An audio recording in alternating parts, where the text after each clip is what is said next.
Chapter 23 Convoy in Sight. In the next 2 days, Molochai's revenge swept through the Virgin Islands like the vengeful ghost of the hurricane that had already laid much of the islands to waste. The Danish virgins had been captured by the British during the course of the long European War, as had every other West Indian island belonging to Napoleon or his continental allies. And as Gideon swept up coasters with Danish as well as British crews, and put his own men aboard, or burned them, or emptied their holds into his own and returned the hollow vessels to the enemy along with his prisoners, he felt confident he was doing harm to the British cause, even if the immediate sight was of some poor black man weeping as his coaster, his only means of income, was set alight by stern Yankee torches.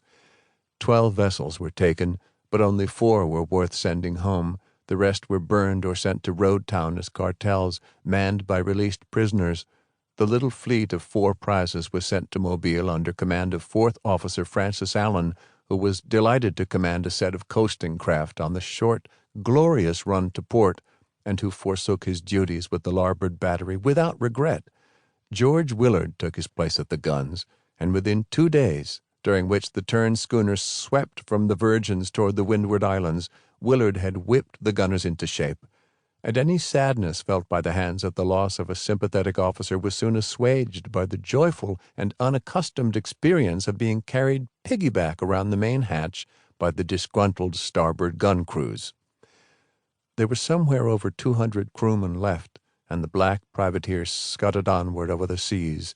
Flying fish sped before Molochai's revenge as she broad-reached through the trade winds, and other, bigger fish, albacore and bonito, pursued the flying fish and were caught by the old seaman's expedient of hanging on the bowsprit and dangling above the water a stout hook baited with an old white rag.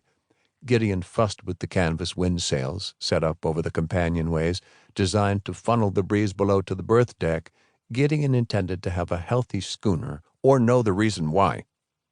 Here on the decks of his privateer, Gideon felt vigorous and confident as he watched his men drill at the guns and the sails, and occupied himself keeping revenge dry.